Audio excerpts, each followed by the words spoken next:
पहलगाम आतंकी हमले के बाद भारत एक्शन मोड में आता है और कई प्रकार की पाबंदियां पाकिस्तान पर लगाता है। सिंधु समझौता निरस्त कर दिया जाता है। पाकिस्तान को पानी नहीं मिलेगा, इसके लिए भारत सरकार तैयारी कर रही है। इसी बीच में भारत सरकार ने पाकिस्तानी नागरिक जो भारत में रह रहे थे, भले ही वो इलाज कराने आए हों या जिनकी यहाँ ससुराल हो या जिनका यहाँ मायका हो, सभी को पाकिस्तान जाने का आदेश जारी कर दिया गया। 48 घंटे का समय दिया गया और लगभग सभी लोग वापस चले गए। यहाँ तक कि उच्चायोग के अधिकारी भी वापस गए। इसी बीच में जानकारी हुई है कि एक ऐसा परिवार है जो भारत में रह गया है और भारत में रह रहा है।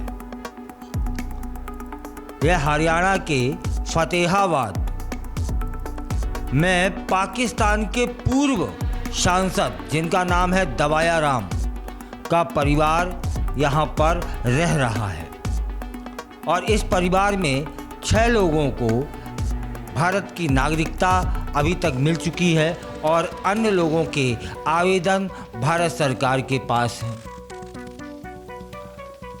अब बात करते हैं कि पाकिस्तान के पूर्व सांसद दवाया राम चर्चा में हैं तो क्यों हैं?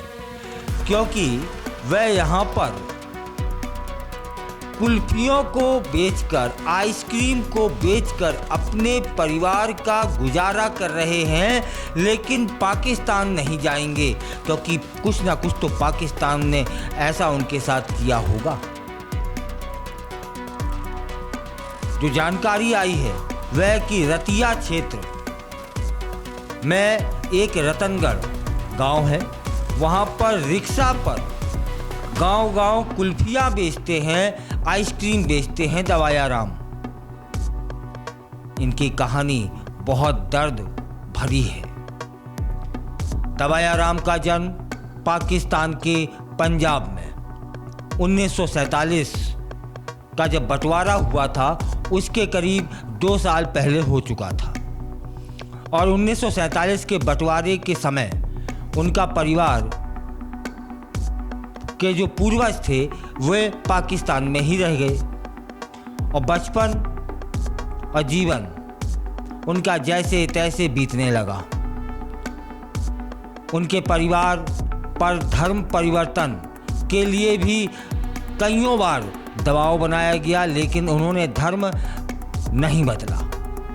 1988 में पाकिस्तान में नेशनल असेंबली के लिए चुनाव होने वाले थे और उस चुनाव में पंजाब के जिला लोहिया और बखर से दवाया राम जी को निर्विरोध सांसद चुन लिया जाता है।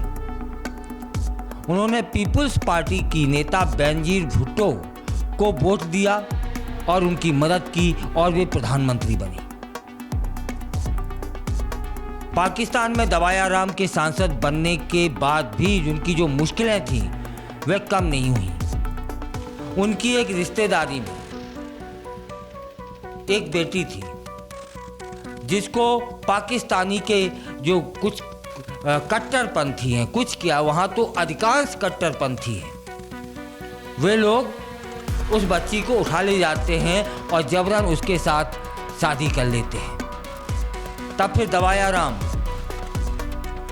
थाने से लेकर के और वहाँ की सुप्रीम कोर्ट तक न्याय के लिए जाते हैं, लेकिन आखिर उन्हें न्याय नहीं मिलता है और वे अंदर से दुखी हो जाते हैं और यह बात उन्हें चुभ जाती है। इसके बाद उनका परिवार पाकिस्तान छोड़ने का मन बना लेता है। 2000 की बात है, वे अपने किसी यहाँ रिश्तेदार की मृत्यु की जो रस्म होती है उसमें भाग लेने के लिए आते हैं।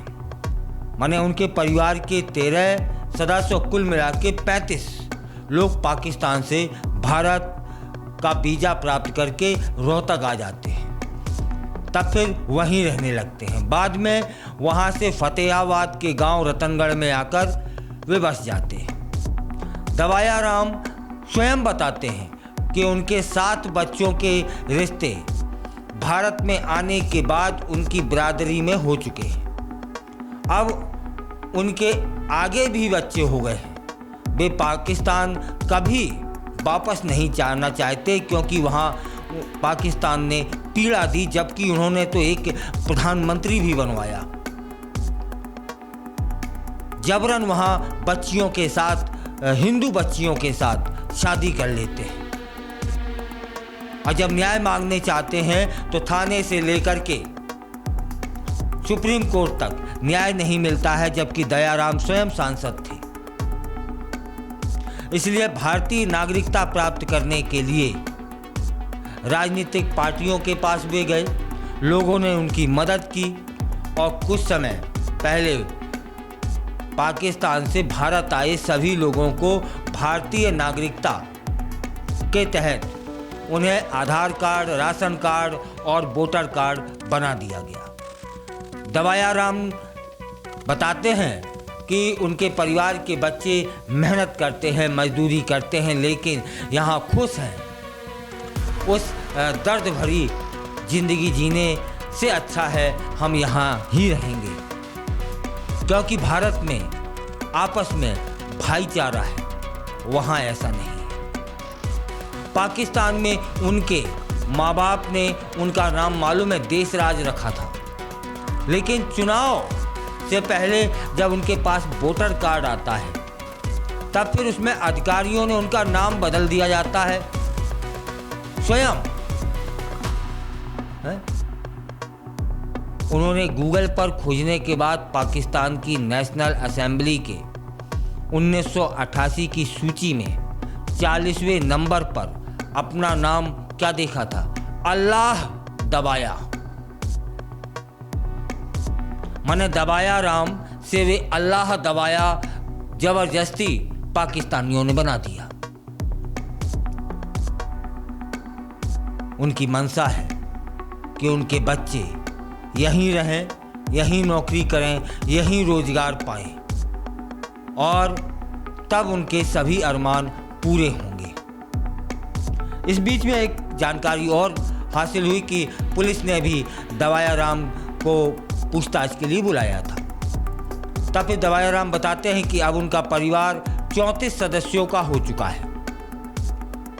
वह अपने परिवार के सहित 25 साल से भारत की नागरिकता के लिए प्रयासरत हैं तथा अब तक परिवार की 2 महिलाओं सहित 6 सदस्यों को भारत की नागरिकता प्राप्त हो चुकी है। बाकी 28 सदस्यों को भी नागरिकता मिलने की उम्मीद है, क्योंकि आवेदन किया हुआ है। दवाया राम अपने परिवार के साथ शुरू में सिर्फ 1 माह का वीज़ा लेकर के भारत आए थे। इसके बाद वे साल 2018 तक अपने परिवार का वीज़ा बढ़वाते रहे। पहले वीज़ा हर साल बढ़वाना जरूरी था, इसके बाद 1 साल 5 साल का वीज़ा मिलने लग गया था। जानकारी होनी चाहिए कि इनके परिवार को पुलिस ने पूछताछ के लिए बुलाया था, लेकिन फिर भी वे वापस नहीं गए और उन्हें वापस भेज दिया गया।